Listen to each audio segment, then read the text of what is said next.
नमस्कार, मी advocate Amruta Salunkhe.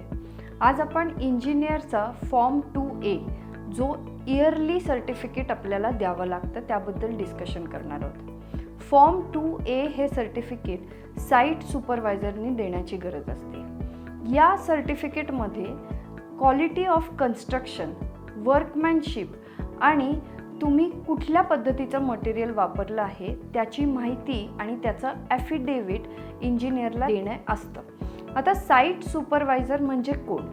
Site supervisor हा engineer असू शकतो, सिव्हिल इंजिनियर असू शकतो, जो साईटवरती उपस्थित असतो आणि तिथे काम कसं चाललं आहे ह्याची माहिती आपल्याला देऊ शकतो। आता या सर्टिफिकेटमध्ये तुम्हाला कन्स्ट्रक्शनची क्वालिटी मेंटेन करणं आणि त्याबद्दल सांगणं तर आहेच, मात्र या पर्टिक्युलर सर्टिफिकेटमध्ये तुम्ही तुमच्या सँक्शन प्लॅनप्रमाणे अथॉरिटीने सांगितल्याप्रमाणे कन्स्ट्रक्शन करत आहात हे देखील तुम्हाला मेन्शन करायचं आहे।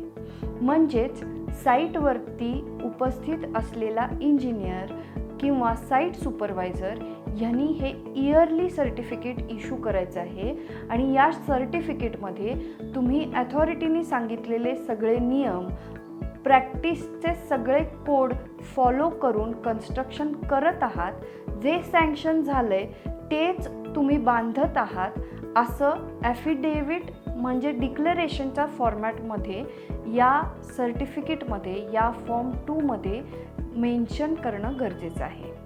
हा फॉर्म 2 देखील बिल्डरनी त्यांच्या सहीने सर्टिफाईड करावा लागतो।